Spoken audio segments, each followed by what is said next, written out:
Agora vamos contar a história do passageiro do crime.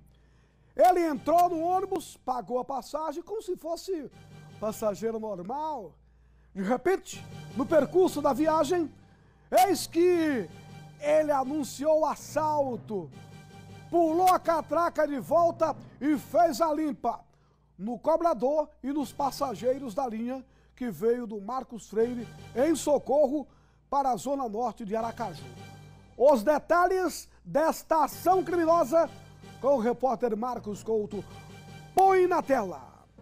Douglas, a situação foi a seguinte: esse transporte coletivo, ele trafegava pelo bairro Porto Danta, quando de repente um marginal subiu pela porta da frente, se passando de passageiro.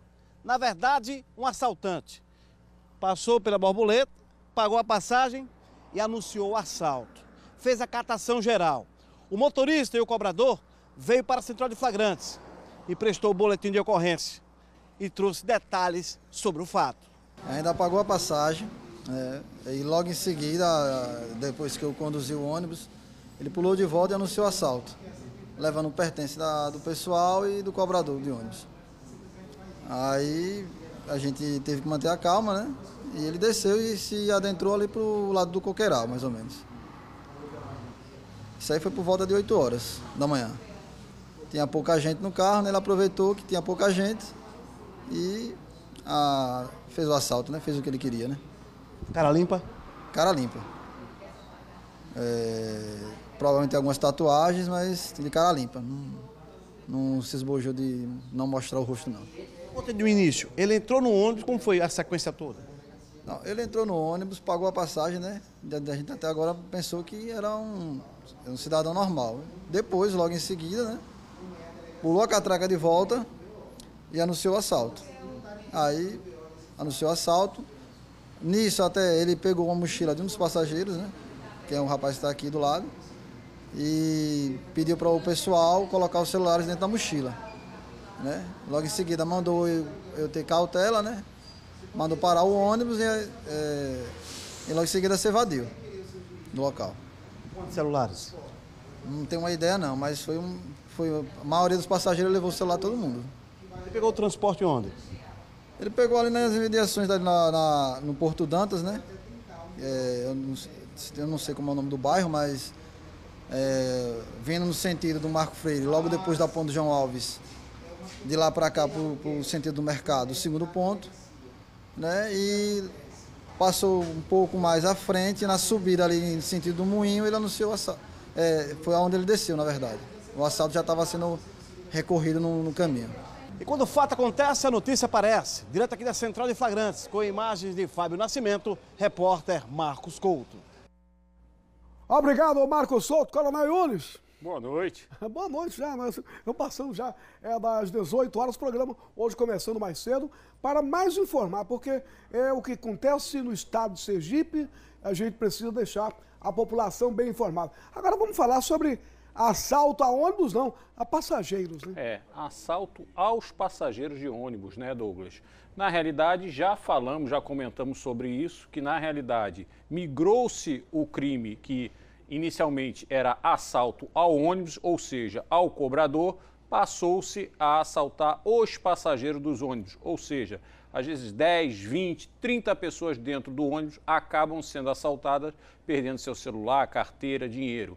Ou seja, é mais uma nova modalidade e preocupante para a prevenção e atividade policial. Porque o que nós tínhamos de um crime cometido, hoje nós teremos o registro de vários outros crimes cometidos dentro do ônibus. Então, vai necessitar, sim, a ação da polícia e, diante desta situação que vivemos, em que a polícia tem 1000 outras atividades, precisamos ter a colaboração da população através da ligação para 190, sempre que estiver em local seguro ou sempre que alguém observar que está sendo cometido um crime dentro do ônibus e essa pessoa esteja do lado de fora, esteja observando, manter o contato. Jamais utilizar ou esboçar qualquer tipo de reação para aquelas pessoas que estejam dentro do ônibus. É muito arriscado e a pessoa pode acabar perdendo a sua vida. Já chegado o momento de se pensar, Coronel Yunes, uma câmera online dentro dos ônibus? Sim, Douglas, já existe, né, algumas empresas que já trabalham com esse sistema.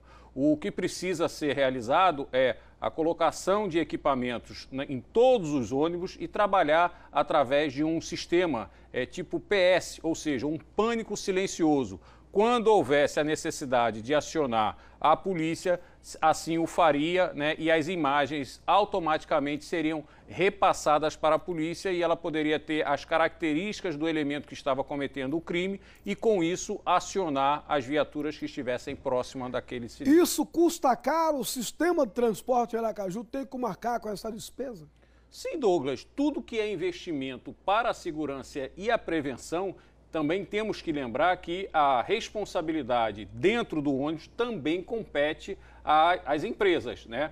O Estado é responsável, o município é responsável na questão da segurança, nos terminais, a responsabilidade é da Guarda Municipal em realizar as atividades de prevenção. E quando no cometimento desses crimes, a ação policial que também deve realizar as atividades de prevenção. Compete à Polícia Militar a realização de atividades de prevenção, ou seja, revista de ônibus, aquelas blitz, para tentar minimizar e reduzir. Entretanto, diante do contexto que vivemos em nosso estado, torna-se bem difícil. Primeiro, pela quantidade de ônibus que circula no dia a dia, fazendo com que essas operações elas se tornem mais dificultosas, né? A polícia não consegue focar todo o seu efetivo para a realização, até porque o quantitativo de viaturas não permite o atendimento a essa demanda.